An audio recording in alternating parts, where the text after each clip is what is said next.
My name is Tutumra, and the interview you're about to watch is with a woman who's been seeing spirits ever since she was a little girl. Have you ever seen a spirit before? I have. During the course of my journey, I've met many different types of people. I wrote about all these things in my book. During the course of my journey, I was able to uncover previous lives, past lives, reincarnation. And if you think about it, a ghost is a disembodied spirit that used to be in a body. That's what a ghost is. That's what a spirit is. So what do you think happens between one life and the next? If there are people who can see ghosts of people who had died, that means that what most religions tell us, that when you die you go to heaven or hell, then there's a good chance that that's not true. There's a good chance that there's something else going on around here that you don't know about, that you're not aware of. I mean, think about it. The most important thing that you need to survive, you can't see it. It's the air, and it's all around, and you can't see it. So just because you can't see something that the next person claims to see, doesn't mean that it's not there. There's more to see than what you can see with your two eyes. And all things are governed by seen and unseen forces. Okay, so my name is Lameek Smith. They call me Meeky. That's what everyone knows me by. And I prefer to be called because I don't like people screwing up my name. And then I am the owner of the Den Wellness as well as Meeky's Den, which is Meeky's Den is a covenant. It's like welcoming you into my home, into my space.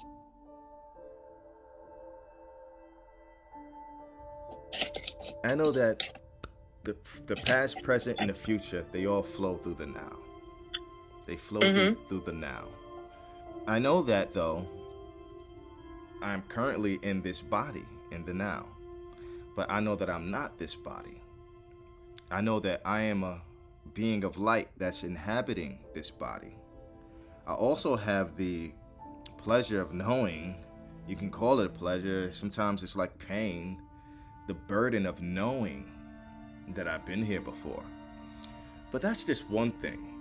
There are people who experience other type of burdens.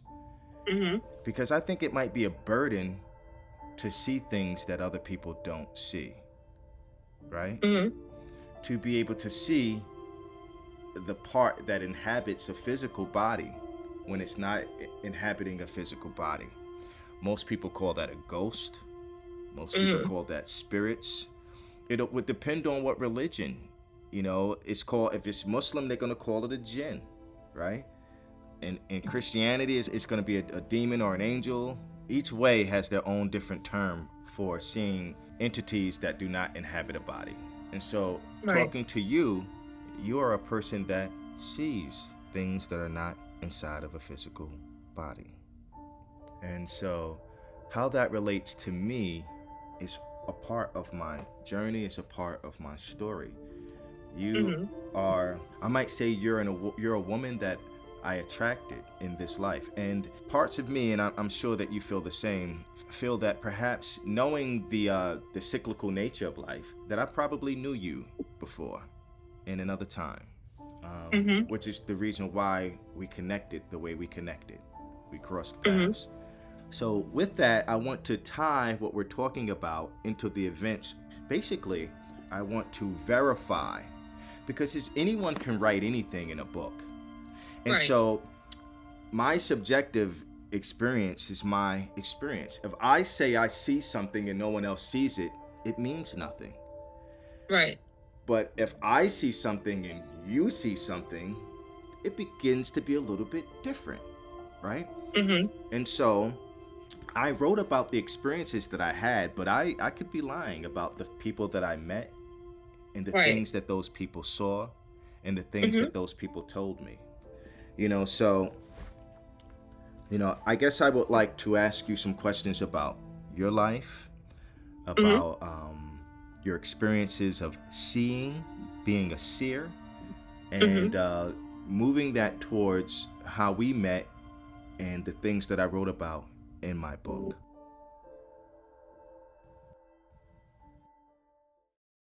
I would like to ask you, Hmm. when was the first time that you experienced seeing something that other people don't see? As a child. How old? As a child, I would see all the time. There was one particular incident that sticks in my head where we were getting ready to move to a new house, and we were doing like a tour of the house, and then we went home. We walked through the house, but we never looked out the windows. We didn't go to the backyard or anything like that. And the next day I said to my grandfather, there's a bathtub in the backyard.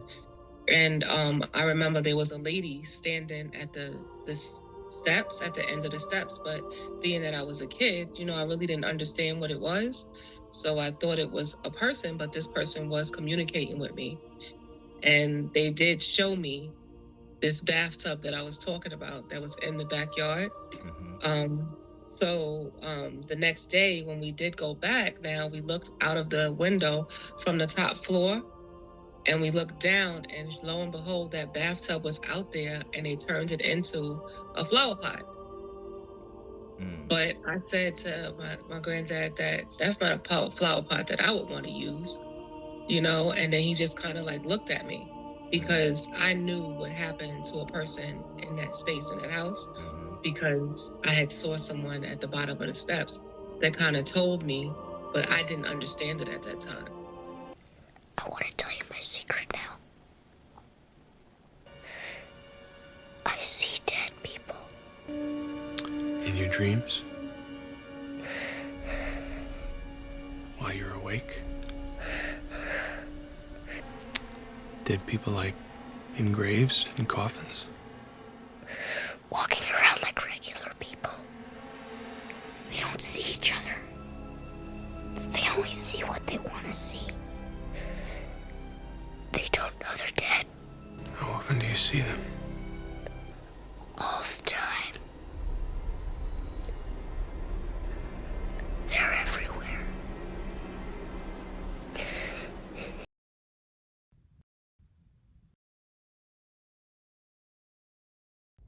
Question. All right, so Yeah. for you to say that now, you know how when we watch a movie and they'll clip to what happened in the past, and you'll be seeing a person's memory, right? So when That's you're sort of kind of what it was. yeah, your experiences sometimes when you get this angel of light being that's not inside of a body, sometimes they'll communicate with your pineal gland and give you a visual. And my question is, do you no longer see the actual space that you're in? It's a totally different space that you're in? Everything changes. And I'm out of my space and I'm in their space Interesting. for that moment. And it's sort of kind of like seeing through that person's eyes. It depends on the entity or the spirit or the being or whoever it is, how they want to show. Some people don't want you to like be fully in their space because they like to have full control. So some people want you to they show you from their vision, but it's different because it's like you're a third party just standing there. And it's like you're looking through like a little window, and they show you what they want you to see. Others want you to see it from their experience so that you feel everything. But some of them don't want that.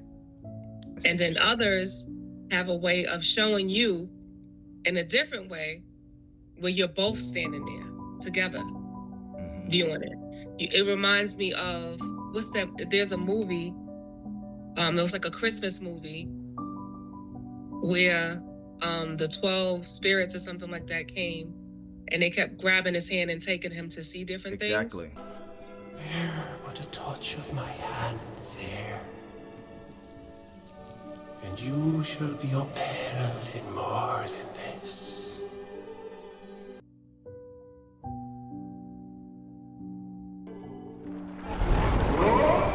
Exactly. It's sort of kind of like that. It's like one of those experiences, one way to see it.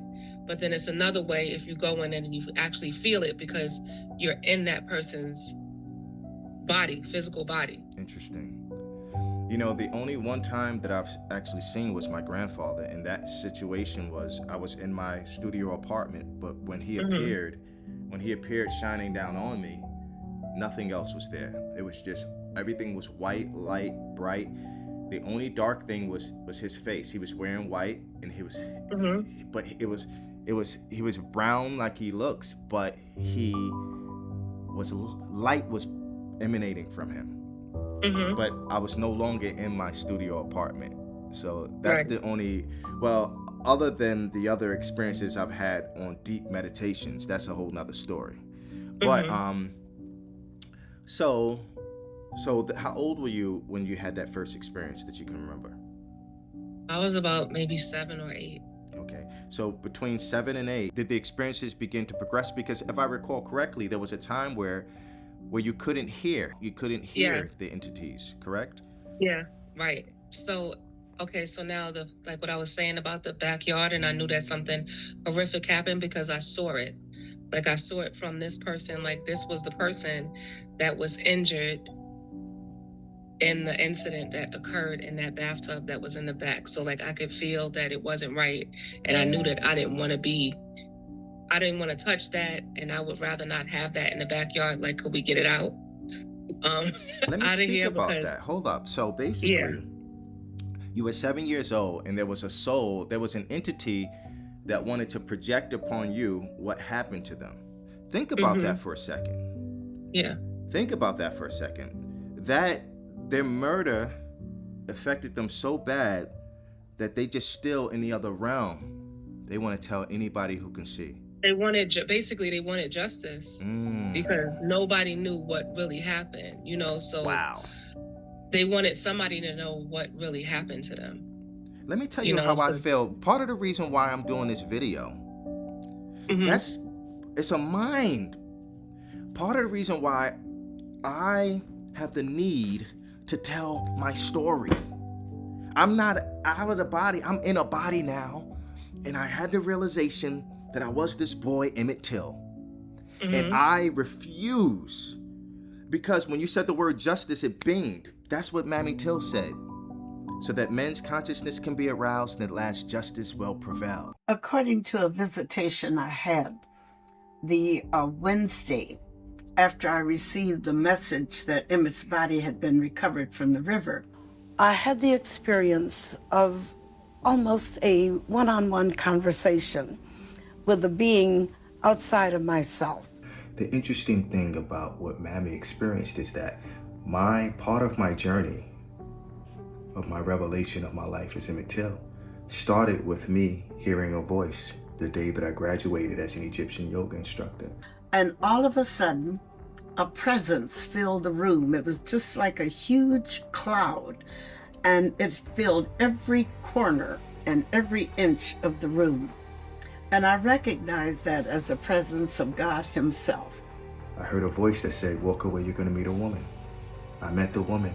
She invites me to the festival. I come back and I have my past life revelation. Years go by, I write this book. And when I read the part where she's in, she tells me, "No, you have to rewrite that." She says that right before I saw you, I heard a voice that told me to look up. Then we made eye contact, and that's how we met. See, so my experience is not subjective. It's not just me. Another person experienced it. You see? Tutamra, the Prophecy of Reincarnation, Star Codes of Immortality, the Hip Hop Bible. Purchase a copy today. I have to identify that being as God because the devil would not have come to me with anything of this nature. I reached out my hand and I felt the contact and I was pulled to a sitting position. Who are you to discredit what Mammy Till says? She saw clouds come into the room. She felt the presence of God come into the room, and she heard this entity speak to her. I heard a voice. Mammy Till heard a voice. Isn't it interesting, though, that many of the people in the Bible were said to have heard a voice, the voice of God. They speak to an angel. Gabriel comes to him. Elijah spoke to God. Moses spoke to God. These figures are supposed to be talking to God. Yet Mammy Till says that she spoke to an entity that she knows was God. Who are you to say that it didn't happen? And who are you to tell me that I didn't hear what I heard? And I began to talk to him. And I was speaking in a scolding voice, why? And the Lord began to talk to me in a booming voice. They were not words. I didn't understand a single word, but I knew everything that was being said. It was like it was a boom, the roar of thunder, but I could understand what was being said. So Mammy Till has no reason to lie about her experience. After Emmett Till was murdered, she was visited by the presence of a spirit, a ghost, what she feels like was God, who spoke to her in a rumbling voice. And the thing that the Lord said to me was, Emmett did not belong to you. It was ordained from the beginning of time that Emmett would die a sacrificial death. Be happy to have been the mother of a child who died blameless like Christ. So what are the chances that Mammy Till heard this voice that said it was ordained from the beginning of time that Emmett would die a sacrificial death? Be happy to have been the mother of a child who died blameless like Christ. When I was fasting because of the stories of Christ. What did I do? I'd fasted for 20 days. Why? Trying to follow the teachings of Jesus Christ. Is Jesus Christ a real person, or is Jesus Christ a concept? Or is Jesus Christ supposed to be awoken inside of you? Is it all an allegory about the fornix of the brain and the pineal? Is it all just an allegory? We're supposed to awaken our Christ energy, each person, right? And my act of fasting was attempting that. And that was part of what led me towards my first past life in 2018. You should be grateful to have been able to keep him for the short time he was on the earth. But Emmett was mine. I sent him here to do a job, and Emmett has done that job well. But there is a job for you to do now. Emmett has done his job. Now your job is to continue to tell the story so that men's consciences will be aroused and justice can at last prevail. By using my book and my experience, I'm here to cement the truth about reincarnation into your left brain so your right brain already knows. I'm here to teach you that by showing you the science of synchronicity and coincidences, by showing you the star codes. Tutanra, the prophecy of reincarnation, star codes of immortality, the hip-hop Bible. Get a copy today. That's what Mammy Till said. So that men's consciousness can be aroused and at last justice will prevail. For a split second, I had this thought of like, wow, I began to think about a soul in between lives. They can't continue their journey because they're so bent on this life and getting justice. And then I said, wow, that's exactly what I'm doing. I'm sitting here now, but now I'm in my body again. I'm in a body again, and I've come to realize that I was a person that died, and I refuse to stop telling my story. Right. Because what does a soul really want? We want ma'at. We want justice. You know? So you had this experience, and I kind of cut you off a little bit. Yeah. But I think that was a jewel that I just found. That was a jewel. That was a jewel. It kind of made me realize, wow, I'm sort of like that soul at the bottom of the steps. Mm-hmm. I just want to hop from your first experience to how it progressed. Okay. And if I recall correctly, you went from years to where you began to not want to see this, right? Right. Yep. And so we'll kind of get into that. And so So after that experience, like as a kid, like a lot of other things just started to happen.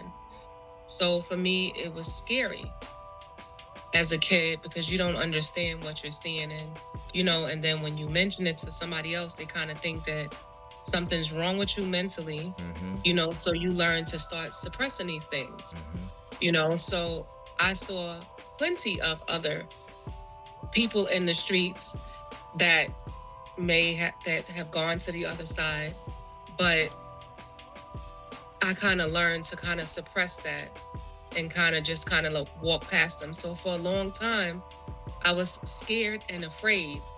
So for a while, things disappeared. let me stop you.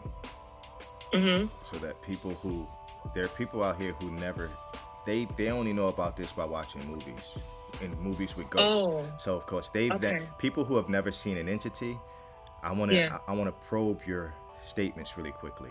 So, Okay. all right, when you're seeing, Mm-hmm. how can you tell? Because I remember asking you in the past. Sometimes when you see something, it looks flesh, like me and you. Am I correct? Right. Sometimes. Yes. So how do you distinguish which is a real human being and which is a spirit? A spirit. There's a difference. It's a difference in movement and a difference in the way they communicate. Now, Right. So okay, go ahead. I know for me as a kid, I learned like if it's a spirit, I wasn't able to like look them straight on. Right. If I looked them straight on, there would be like this connection. And it's like they could hear my thoughts or I could That's hear what I their wanted thoughts. to ask you. That's what I wanted to ask you. Because these Right. people who are outside of body, they don't find people like you often who can see. So Right. they've grown accustomed to ignoring people in the physical body. They're like in this state of what they call purgatory, of Right. walking around the regular earth, this regular dimension, but they're on a vibration that we can't see. But when they tune into a person that can see, Then they hone in and now it's like, can you see? yes. Like that's the first thing, like I would hear it in my ears, but their mouths wouldn't move. Oh, you could see me. Right? And then at one point it was like, those are the only words that I would be able to hear, but I wouldn't be able to hear anything else because everything else was muffled. Nice. Fine example for healthcare workers. Still, I suppose smoking serves a purpose. Thins the herd, weeds out the stupid. Are you speaking to me? Yeah, but I was having a go at them, not you. Oh, good. I picked one that should be in a straitjacket. My mistake.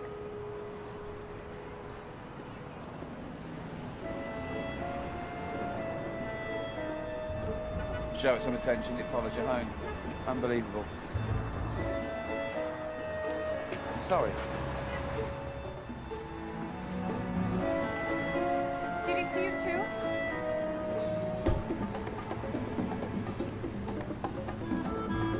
He can see us. That guy?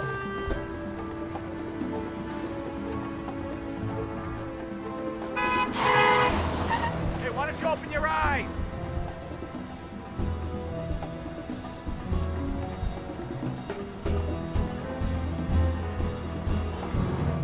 Hey! Hey, mister! Please, just hold up. Idiot. Great. Get out of the road. Listen, I just need 2 minutes. Look out! Oh! Cut! Of your time. You can see me, huh? And you're not like us. I know you're not, because back there that cab almost hit you. And he honked at you, and he yelled at you. I don't feel well. Why? Hey! From the moment I left the hospital. What kind of side effects? Hallucinations. Okay, visual or oral? Both. And really vivid, really realistic, weird. I mean, that's not normal. Did anything unusual happen during my procedure? See? Okay. Yeah. You died. I died. A little bit. For how long? 7 minutes. A bit less. Now about these hallucinations, what are you seeing? People. And then I also had a person that's been with me since childhood. It's a man with this brim hat. And when I got too stressed for whatever reason when I was a kid, he would just grab my hand. Right? And everything would just go back to normal and I would be back to where I need to be in that moment. So there was times where, okay, so now I figured out I associated this man with turning off the visions and turning off these people or whatever they were. So I was like, I don't want to see, like I'm scared. So for a long time, things were kind of shut down. But then the cap popped again.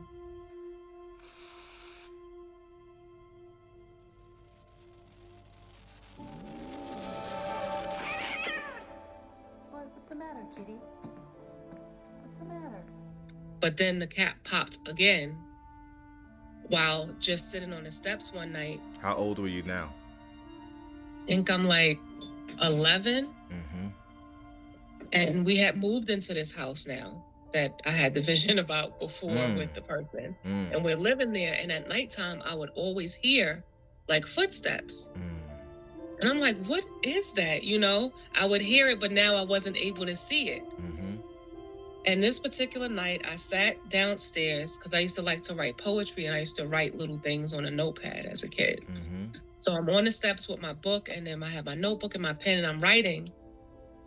And then I heard, "Psst, can you see me?" And I'm like, uh-oh. You know, and I have been looking at my book, so now I'm like, how do they even know? Like, in my head talking to myself, like, how did they, I don't understand what's happening. And I'm looking around to see if I see the other entity with the brim hat to just turn it all off so it goes away. But he was nowhere to be found at this time. Like, I don't know what happened or whatever. So I get up with my book, and I'm like, I'm going to go upstairs, and I'm going to run up the steps, and I'm going to dive into the bed with my granddad, because that's just what I did. That he was my safe space.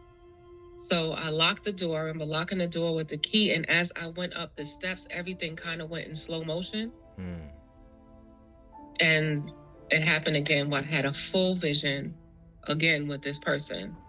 And they began to guide me. Now I'm going up the steps, and I'm in slow motion. I get to the top of the steps. By the time I got to the top of the steps and I finally made it to be able to touch the door, I had found out all the different things that were hidden in the house that I was living in. Wow. Like, they showed me all of these different things. And as I got to the top of the steps, I touched the door. The man appeared. Everything went back to normal. I opened the door. I ran in, and I dived in the bed with my granddad. Wow. What about those homes that have gold hidden in them? I wish. You need to find one of them spirits. But right? the only thing that I found was there was a fireplace in the house on the second floor. And there was an entity that she wanted her stuff, the same one. She wanted these things out of the fireplace because she had hidden them in there. And apparently it got sealed and the stuff was in there. But when we pulled it out, when finally there was another lady, her name was Barbara Goldsmith. She lived on the second floor. And I don't know, she was different as well. So like me and her got along well, and I was able to tell her different things, but I kept saying the lady wants to go in there. And she's like, what lady? But she never deemed me as being weird like how everyone else did. Or like, are you losing it? You know, like she didn't do that to me. So she listened to me. And one day I came downstairs to come and visit her because she lived on the second floor at this point. And she had opened up the fireplace, and inside she waited for me to come down, and she's like, come. So I came down, and she showed me, she said, look, I opened it. And my heart just started beating really fast. Like, oh my God, she did it. So now we went in there was papers, like newspapers, like volume magazines and different things of that nature from like the 1800s. There was a little, like tin, but the tin had a ring in there, right? And I guess that was the possession, more or less, what the spirit wanted. She wanted her stuff out of there. And there was some other things in there, but I can't remember what it was. Wow. But I know that I didn't want any of it. You know, I was just happy that it was open. So I figured, okay, this person is going to disappear and leave me alone. But it didn't do anything but make it even more prevalent now. Because now they knew that I could see, I could kind of get to what they needed me to get to, and they just kept going. Oda May, listen, I got to talk to you now. I've got a plan. You see, I figured this thing out. There's something we can do. All we got to do. In this scene from the movie Ghost, Oda Mae Brown's space is full of spirits who want help. This is the same thing that Meeky is explaining. Movies get inspiration from real events. Oda Mae. Tisha? Orlando, is that you? Tisha, where you at? I can't hardly see. Here, she's here. In front of you, I'm right here. Damn, baby, what you do to your hair? Orlando, you like it? It's autumn sunrise. Get out of me, you son of a bitch! Don't you ever do that to me again. Orlando? So it was just like sometimes I'm sitting in my room and then I'm in a crowded room with people. Like the person would bring other people because they're like, oh, she can do it. Like she'd be able to tell, like, and it was just a mess for me growing up from that point on to go into like my teenage years where again, afraid, to go into certain spaces. I didn't really spend the night at too many people's houses, especially if I went in and I just saw this place full. Like, and we can just go to like when I said to you, your space was full when I came in, and I was like, oh my goodness. But I was at a different point in life where I was learning how to control it, but I wasn't in full control yet. Because, like I said, it would have to be them either touch me, they would show me through their own eyes, or some of them would make me stand there, but I couldn't understand what was being like really said. Let me pause. Yeah. So you coming, because we jumped many years. We jumped from you being a teenager to you being a full-blown adult. So you coming into my space was somewhere around 2019.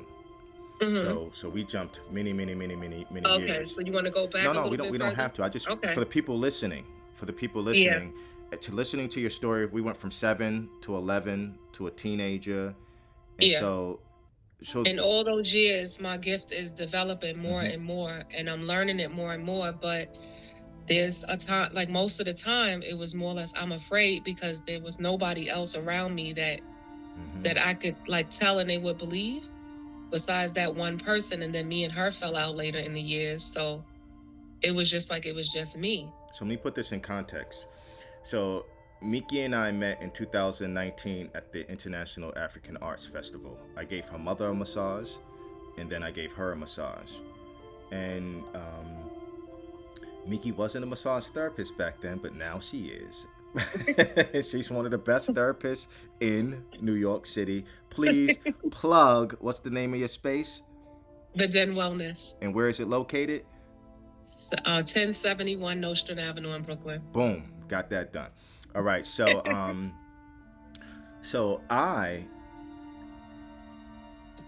very careful about saying the terms I am not.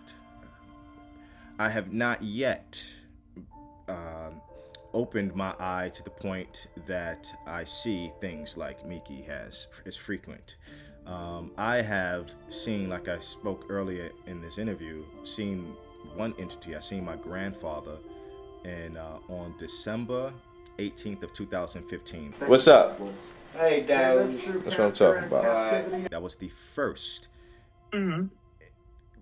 After that, I've had many, like I'm just gonna interject this here and then go back to the other night. I had this strange dream. I had a strange dream that my little altar to the right, it was all in disarray. But that same day, I had organized it and cleaned it. It was in disarray. It was like thrown over in my dream. And when I woke up, it was of course normal, but my gun was on the floor. And the weird thing about it is that I had put the gun on the altar, and it was like the ancestors were saying, "That don't belong on my motherfucking altar." They would say, They'll do that. So that's just sidebar. But I've had many strange experiences like that, of paranormal things that can't be explained other than something else moving something. But so in 2015, I met Noelle Simone, which I'm going to do a video with her as well. She's the first person that saw the entities that you and I are going to speak about, but she didn't see as many as you. But in Noelle's experience, the entity didn't show her face, like what you were saying before. They choose what they want to see. And the interesting thing is that I wasn't supposed to know who that entity was back then. I wasn't ready. They weren't ready to let me know who they were, right? And so the next year I would meet Ziomata, and she would confirm that she sees these entities standing next to me, right? And then I would have some weird experiences in massage therapy school with certain people, types of, but then years later, I meet you.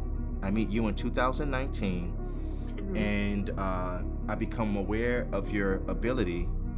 And then without naming the actual medicine, I will say that I presented you with a sacred medicine that our ancient ancestors would use.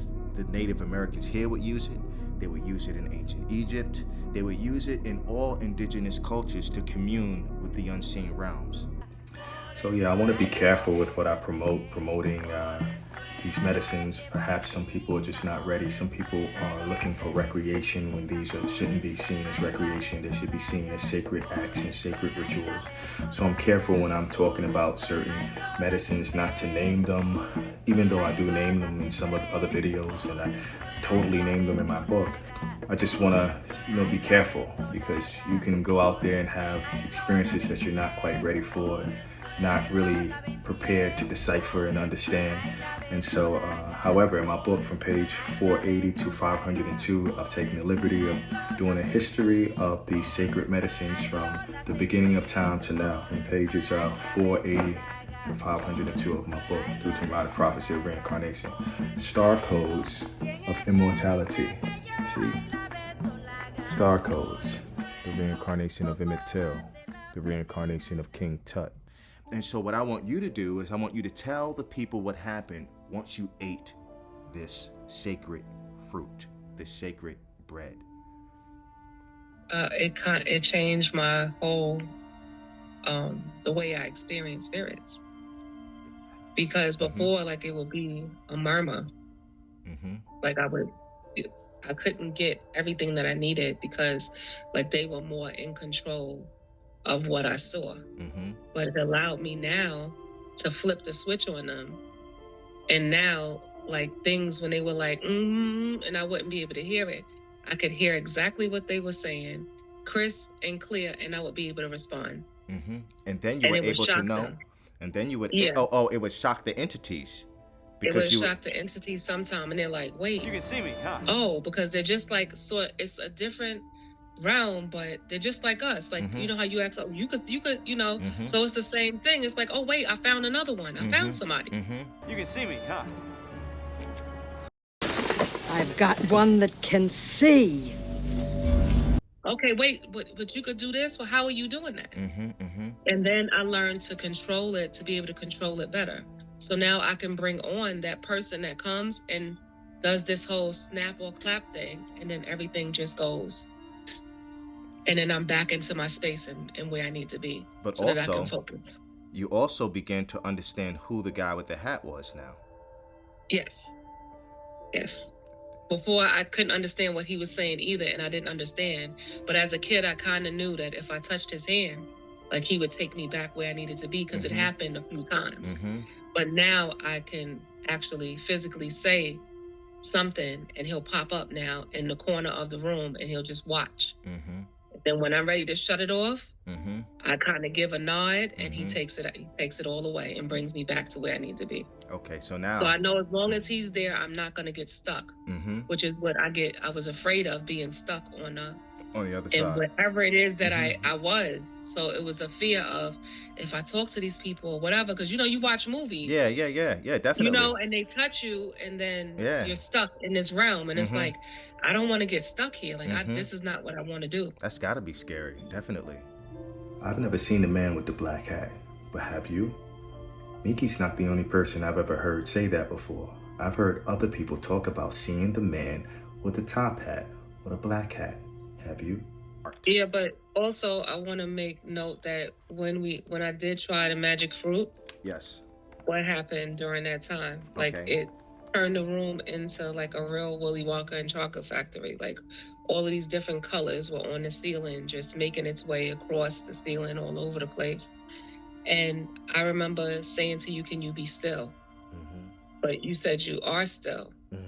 But you went from a tree to like an Indian face to a tree to like all of your past lives. That's what just kept flashing back and forth. And I was asking you to be still. And it was because the image of you was changing, and it was like your face was changing and then going back. Do you remember me telling you that? Vaguely, yes. Vaguely. Yeah. So like, and then you were like, so what does that mean? I was like, no, like your reincarnations are real. Like, that's how I knew 100%. It was 100% real, that it wasn't something made up. because I could actually see it happening. Like you would change it into these different faces, but you were seated, but I kept seeing it projecting, changing, and then going back to who you were. So I wanted to say that. And also with the magic fruit now, at that point, I could hear crisply what someone is saying and actually have a full-blown conversation with the person, where before, if you ask me, okay, so could you tell me where? And it's like, I can't tell you. I can only see what I'm seeing. You know, so now I can come back with, and next thing, let me watch my tongue, because how could I say it? I'm able to converse with them, but then when I'm coming back to now tell the other person what is being said, only certain things are allowed to come back with me, if that makes sense. I understand. Right? Because they're still in control of what they want to be revealed, in a sense. That's powerful. So a lot of the different things that are being said on the other side, I may not be able to bring it to this side unless it's something that they want revealed. Interesting. I want to give a disclaimer here. So we're talking about a medicine, right? Without disclosing the name of the medicine, it is definitely a medicine that opens up your third eye. You know, I'll say, for those who know, the chief atom inside is phosphorus. It's the light bearer, right? It's the light bearer. And personally, I haven't communed with this sacred medicine or any sacred medicines of the like for around 3 years. These things to me are very sacred. And if I'm correct, you haven't consumed since that last time in 2019. Yeah. So this is not something, this isn't a space cadet academy of sacred medicines. And no, this is with that medicine. For me, what it did was it cleared the external and my own internal noise, so that I could hear what I needed to hear from the person. The entity, the spirit. I say person because they are people. They're people, just not inside the body. You know, they are people, and for them to be able to get their message across, and then for me to be able to regurgitate what they're saying. So there's even times where I like hear all of these different things that like somebody that was wronged, and they are going off, and like I'm like.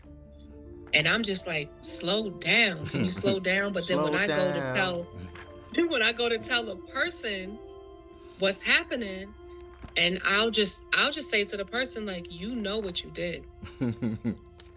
you know what you did, and they're still angry about this. You know exactly what they did, and then they'll only let me say certain things. The red dress in the corner of this room with the glass was on, like the things, like certain things, but all the other things that I heard, they won't let me voice it. It's like they kind of block my voice. Like those words don't come out. It's partial. Yeah. So that's what the fruit did for me, to where now I can actually go into a trance and just have a full-blown conversation. Look at that. That was one-time use. Yeah. One-time use. To help to relieve a veil in the curtain. It opened the curtain, and the curtain is open now. It's not something that you have to now. That's our problem. Our problem is that we've taken ritualistic things that were used for sacred practices, and we've made them habitual daily things that we abuse. And what I wanted to go to now, when I met that psychic, I didn't know she was a psychic. When I met, and so she's different than you. What she did is she met a tutor who helped her practice and sharpen her gifts. You understand? So she worked as a psychic, doing psychic readings. I think I was seeing it for a while, and I was like, should I tell this guy I'm seeing this stuff? How is he gonna react? And I just got the strong feeling, like, just let him know what's happening. So then that's when I was like, okay, here's what I'm seeing. And then I kept getting servants. Like, you have people that are on the other side that are in alignment with your mission. They're here for you. And it's like, tell us what to do. Right? So there are many more of people who have this gift that you have, who are just dealing with it. right? Right. And so a lot of those people are deemed crazy too. So those are the ones that are on the street corners and stuff. Yeah. That are seen constantly. And I know that they're not crazy. They're not crazy. So, but the thing about them is sometimes something very tragic happens, or they might take a drug, and the drug might completely rip the veil open. And because they didn't take a traditional route of spiritual rites of passage, they've been there's a movie, the movie called Soul. Remember Soul? I don't think I saw that. It's an animated pixel movie. It's a pixel movie. And there's an interesting scene. What they did is they showcase what happens to people, the people that we see on 125th Street, or people on Skid Row who are seeing things or acting crazy. They're seeing things that most people don't see. Wrong. I'm the accountant, and I'm here to bring you out. Oh, you're not Joe Gardner. Oh, boy. Look, fella, I'm thinking there's no reason. Seriously, stay away from those proceeds. So parts of the reason why I want to do this is because that woman that I met, and when she told me what she saw, that it was like a circle around you, and then it got really big, and then that's where I was able to see inside. What was around you was more than just one Egyptian god that you mostly connect with. It felt like it was a lot of different ones. And then I saw the sand, the pyramids, and then it was like some of the hieroglyphs, like the images were moving. You know, like what's behind you? Some of them were like moving and they were alive, you know, and the shapes of the people moving and alive. I don't know, as I said before in the beginning, the present, the past, and the future. Presently, I'm in this body. I was born with the name Dawood. Tutum Ra came echoing in my ear in 2020, on 4/4/2020, and that's been my name ever since. And while I'm in this body, I want to confirm my story. I want people to know, for a few reasons, that the murder of Emmett Till was a prophecy. It was a prophecy. Some things happen. So we signed contracts to come here to do things that we don't remember that we signed to come here. And I came here, even the testimonial or the experience that Mammy Till had. It was ordained from the beginning of time that Emmett would die a sacrificial death. When she said a cloud came in the room, she hadn't slept for 3 days since she heard Emmett was murdered. She hadn't slept for 3 days. She saw the cloud come in the room, and she reached out her hand, and she felt a pressure pull her to a seated position, and she felt the rumblings of, she didn't hear verbally she didn't hear a verbal. It was the roaring thunder, but she understood every word. She said God spoke to her, and she said, he was not your child, he was my child. Be happy to have had him. But he had a mission to do, and he has done his job well. That was my past life. I was sent here to die, to usher in civil rights. And like Mammy said at the end, she said that the Spirit told her it was ordained from the beginning of time that Emmett would die a sacrificial death. Be happy to have been the mother of a child who died blameless like Christ, but Emmett has done his job. Now you must do yours. Continue to tell the story so that men's consciousness can be aroused and at last justice can prevail. Just like that woman at the bottom of the steps who wanted justice for what happened to her. It was ordained from the beginning of time that Emmett would die a sacrificial death.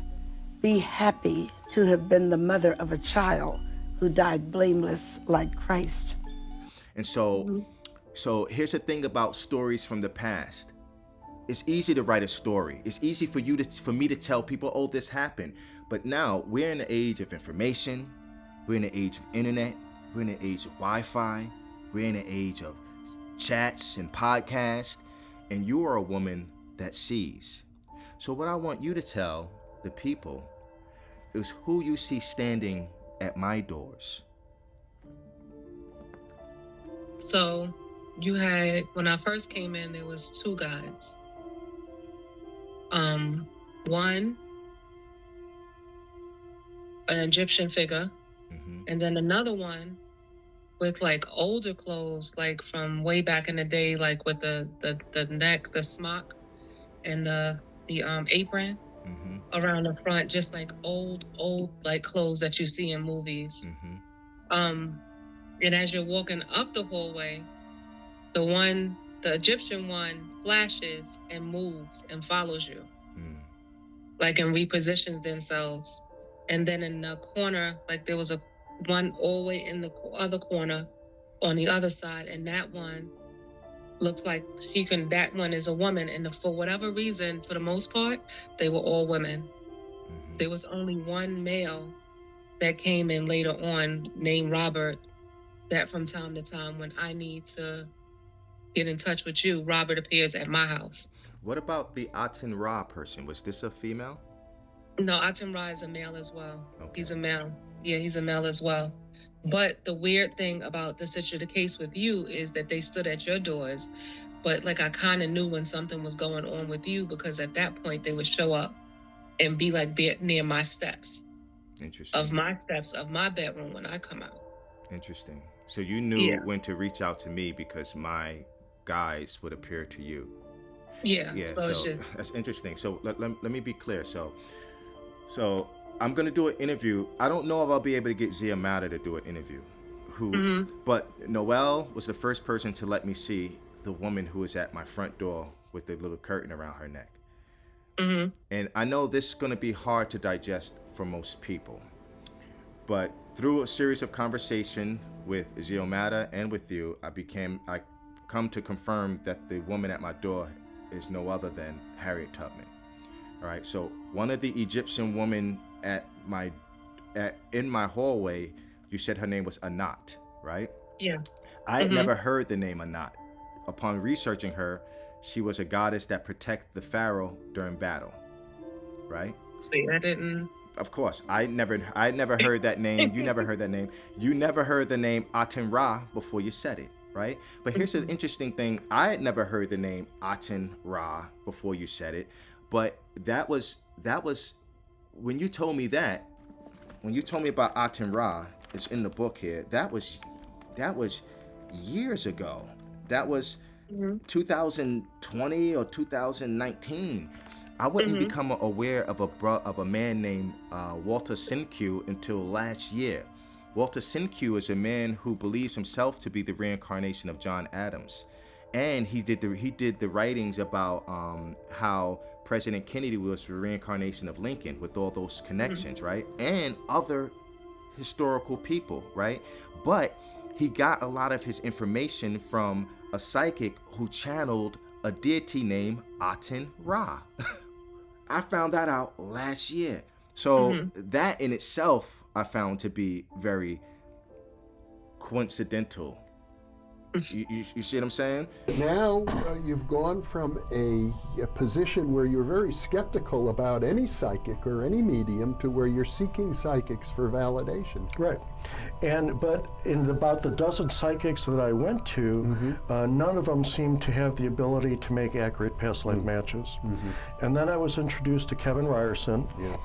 And Kevin channels a spirit guide named Aten Ra. Yes, who claims to be an ancient Egyptian priest. Who last lived about 3,500 years ago. And, I went through my proposed matches, and Aten Ra said that I was right in about 85% of the cases and wrong in 15% of the cases. So I went name by name, and he told me which ones were right, which ones were wrong. He validated my past lifetime, but I still didn't know how can I trust Aten Ra? Yeah. How do I know he's accurate? Now, and let me pause for a moment, because as a parapsychologist in general, and as a friend of Kevin Ryerson, I'm quite confident in his sincerity in what he does, and not only that, in his talent. Yeah. But for me, I view a great psychic like I might think of a great baseball player, like Babe Ruth. He's one of the greatest baseball players of all times, but he did strike out more often than he hit a home run. Right, so, and that's a valid point, that even good psychics have a hit rate. Yeah. And some are more accurate than others. I called this guy. He had his name on his website, Walter Sinque. I called him last year, but unfortunately, he passed away. I spoke to his wife, and I told her a little bit about my story. She wished me well, and I didn't get a chance to meet. I wanted to tell him, about my story, but he had already passed away. So, even to remember the person with the scroll that was opening the scroll. Yes, that part. We didn't talk about that part. Yeah. And I was trying to write it down really quickly, and I never seen any of these symbols, signs. I didn't know what they were, but I was able to write a few of them down. And when we looked them up, we were like, whoa, wait. Well, here's the thing. What Meeky is speaking about, she's speaking about a time where she came to my studio and she had a vision. Well, she didn't have you can call it's a vision, but the entities that she spoke about, one of them came to her. Who was it? Was it a knot? It was a knot. A knot pulled out an ancient papyrus scroll. So if you can take yourself now to a movie, imagine a movie, and in the movies they show a person going back in their memory. So what happened to Meeky is Meeky entered my space. One of my guardians, who was a knot, who you said she had wings and she was golden, correctly? Yeah. So she's gold, which actually coincides with what two other people have said. The woman, Laura, the psychic that I just did a video with, said that the entities behind me were Egyptian and gold. It was more like I saw them gold. They looked gold. They didn't look like they had a color. Interesting. Everybody looked like they were gold.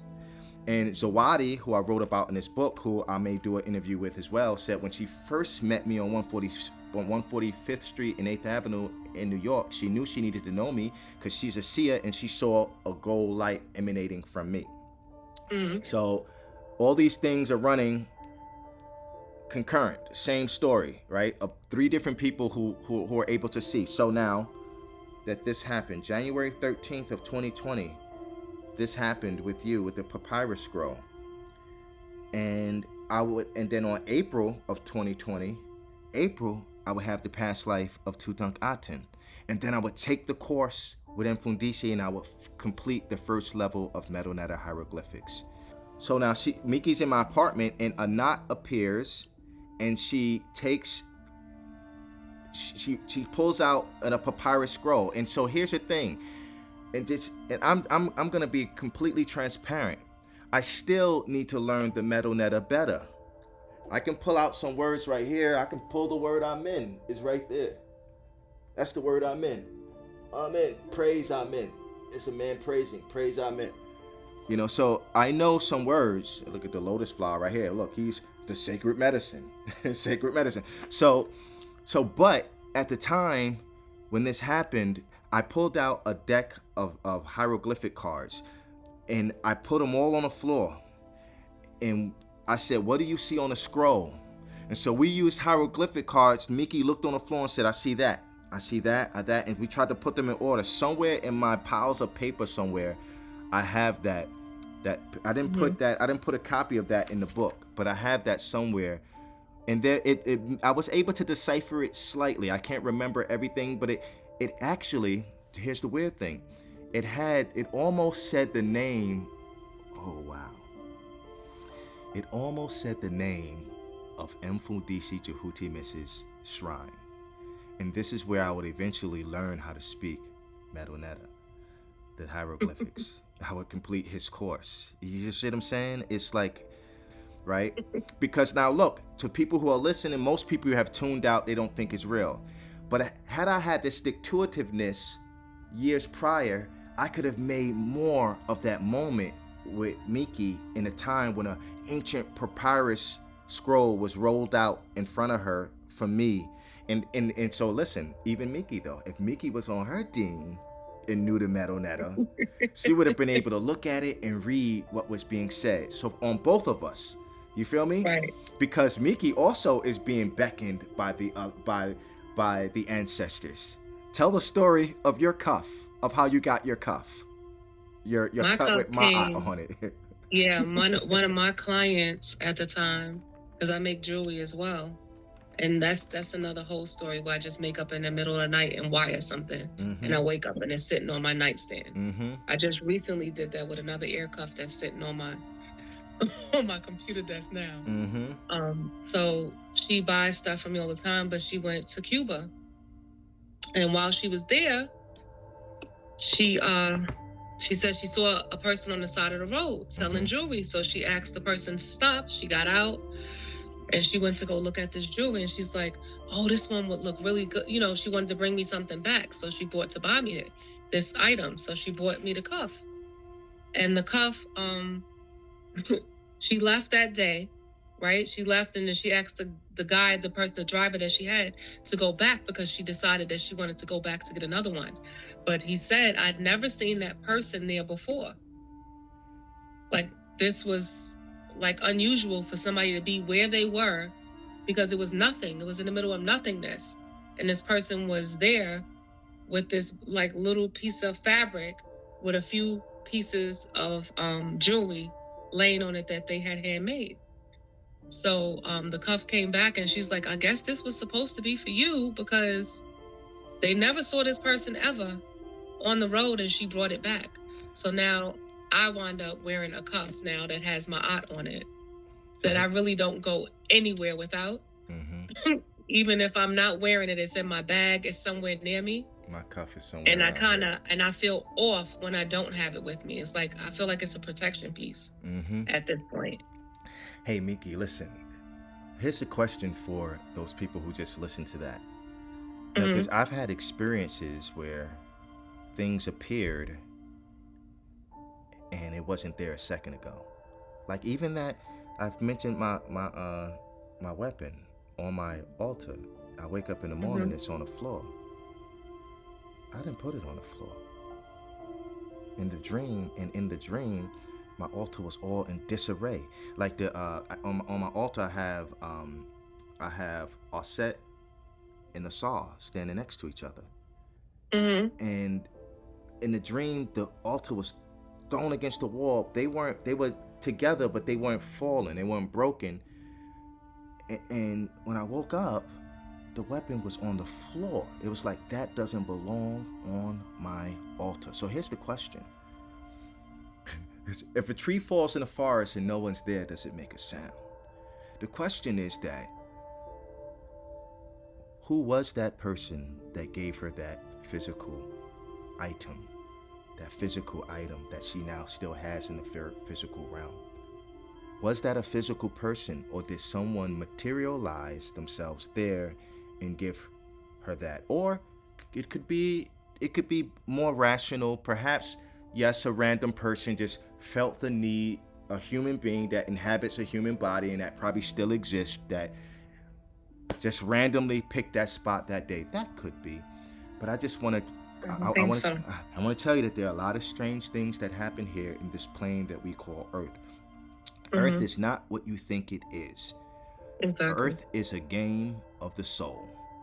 Yeah. It's a game of the and soul. And that symbol is actually, that my aunt symbol that's on there is actually my logo. Now, I know. Right? No, but it was my logo before. Then. But okay, she had never seen my logo. Yeah, look at that. Look at that. What did it see? She had never seen. She never seen. She had never seen. That proves it's that speaks more. So it's something that I was supposed to have. Exactly. Not sure exactly why now or yet. But I guess eventually one day. But when I don't have it with me, I just feel off. Interesting. I want to ask you this. From your experience from childhood to now, from having a childlike mind with these experiences to now being an adult and understanding what you see more, where does meeting me and seeing the things you see around me, where does it fall on your list of paranormal and supernatural? I haven't met anybody like you. I've met people that claim to be something other than what they claim to be reincarnated, but it's like I see it, like I see the light in the dark and I can tell that it's not real, that they're lying. So like the way my developments happen is I can also kind of tell a liar, or a fraud. Like I could see it, but with you, it's totally different. It's not anything that I've ever seen or felt before, and I know that it's real because of what I see and what I feel. And even like I can't explain it, but even like in a picture, like in certain pictures, like I do have a couple pictures, the entities are there above you. You know, like kind of, how could I explain, like a bird over top of you, just shining their light down, so I know that it's real. But Freud and like other people that I have met that said they see this, they do that, the spirits revealed to me that it's all a lie. Wow. You know, it's not, they're not being truthful at all. Wow. And it doesn't come, how can I say it? It doesn't, it's different because with someone that's real and 100%, I can see the spirits and I can converse with them. But in people that are making things up, it's just like, I'm just seeing them and I'm seeing like the darkness around them. Interesting. And it's just like, walk away. Wow. Wow. Well, I think that's a wrap for today. You know, wow. You know, I said ready and worthy earlier today and talk about communing. Part of the reason why I want to make these videos is because I know that I won't be in this body forever, right? And so I know that I spent a lot of my time trying to seek. Like when I was 11, I got baptized because they said that you'd be. I wrote about this in my book. They told me that you'd be closer to God. You can go to heaven if you get baptized. At 22, I gave my life to Christ because I always wanted to. I wanted to go to heaven and be close to this thing we call God. So I've been seeking this thing we call God, and now, not for 1 second am I ever trying to make the statement that I am without flaw. Right. That's not me. I'm flawed. I'm flawed, but I'm also somebody that turned myself up perpendicular, which all of us can do. There's nothing more special than me than any other person. You know, I got into an argument with a person who said something years ago that King Tut was an unaccomplished pharaoh. And I'm like, yo, what do you mean? I'm standing here right now. I lived a life that allowed me to realize that life is eternal. King Tut was born in a city called El Till, like Emmett Lewis Till. You know, and so to the point that brother made, King Tut there are many other pharaohs. And all those personalities that we call pharaohs, they're souls that inhabited those bodies. And those great people can be born again. Martin Luther King can be born again. Malcolm X can be born again. I tell my story because Jean-Jacques Dessalines could be born again. I tell my story because I'm here now. I have realized this, and there are people who are walking around the earth right now who might be the reincarnation of Malcolm X, who might be the reincarnation of Nat Turner. Anybody who fought for our revolution, those people might be here. Harriet Tubman, Rosa Parks, you know what I'm saying? All those people might be walking around in bodies right now and don't know it. So I tell my story so that people can now put down all of this stuff that is stimulating them. For men, it's the breast, thighs, and nipples, and butt, and pretty faces. For the females, it's the man with the money, and this and that, and let's pull all that down. Take a deep breath and understand that there's something else going. You are here for a divine purpose. You are here for a divine purpose to wake yourself up and to come flying out of primordial darkness. And we've been in darkness for 400 years. We've been in darkness. And so we're supposed to fly out of primordial darkness. It doesn't matter what you've done in the past. You can bring yourself up perpendicular like Elijah Muhammad did to a lot of black men in the Nation of Islam. Khalid Muhammad came out of that. Malcolm X coming out of that. There's a lot of men today who walk that path, who come out of that, who are shining examples. But all those men too put the religions down and be ye like the Christ, like the Pharaoh. Be ye like the Christ. That's my message. I'm not trying to. The problem is that I think people have a problem, especially my brothers, have a problem with really taking a look at my story and taking a look and seeing it, because I think it's this thing of ego. I think that's what it is. But I'm just here to let you know, I ain't better than you at all. I am who I say I am. I don't think I'm better than you. I am who I say I am. No, you can't argue. You can argue it if you want. But this thing of eternal life ain't never been proven like I proved it. And all I'm doing, we ain't even getting to the proof right here. This just another divine feminine woman who's telling you what she sees and who is also not afraid to tell you what she sees. My book is full of other divine feminines, some of them who like to turn it off. They don't want to hear these spirits. They don't want to see these things. People, they're afraid. It's demonic. It's exorcist. It's the unseen realm. It's a scary place to be. Yeah. But the it is. It very much is. And also, I'll just add that my children also have this a gift. Yeah. Yeah, they have a gift, and it's crazy that they turn it because it messes with you if you don't tame it properly and you don't know how to work it. So one of my children, I had to have their eyes closed. And now slowly their eyes are opening and it's scary for them now. So they're going through what I went through as a younger person. Single digits at 27 and 28 years old. You know, and then my other daughter, she has it too, but her gift is different. You know, it's different. She can talk and ask them to do certain things and it happens like this. Wow. You know, so, and I'm like, how did you know, I want that, you know, but I have to stay in my lane. Everybody got something. So I'm guessing that we're supposed to come together to somehow make it work, but just trying to like figure that out. And then I do know that in my past life that I was a witch doctor, right? Just because of all of the different things that I create. And I have these constant dreams about being burned at the stake and people protecting me. You were a priestess. You were a priestess that they call, like I said to the psychic, what the gift she has in the past time, they would call her a witch. Speaking of which, double entendre. Speaking of which, I wrote about a witch in my book that I met in massage therapy school who always felt like she was a witch. And the day that she told me that, I went to the magical bookstore that I wrote about. The first book I picked up was the 101 famous American trials. And when I opened the book, I opened it up to Salem witch trials. And this was an Italian woman who had a hook nose. She didn't like it and she had surgery to change it. You know what, I did want to tell you one other thing that I didn't tell you. Go ahead. Recently. That now I see colors, right? And in massage, the colors, I match the colors. My hand changes like red, green, purple, whatever color it is, and I know where to touch on a person. So I've been asked lately, they're like, what the hell are you doing? And I'm like, what are you talking about?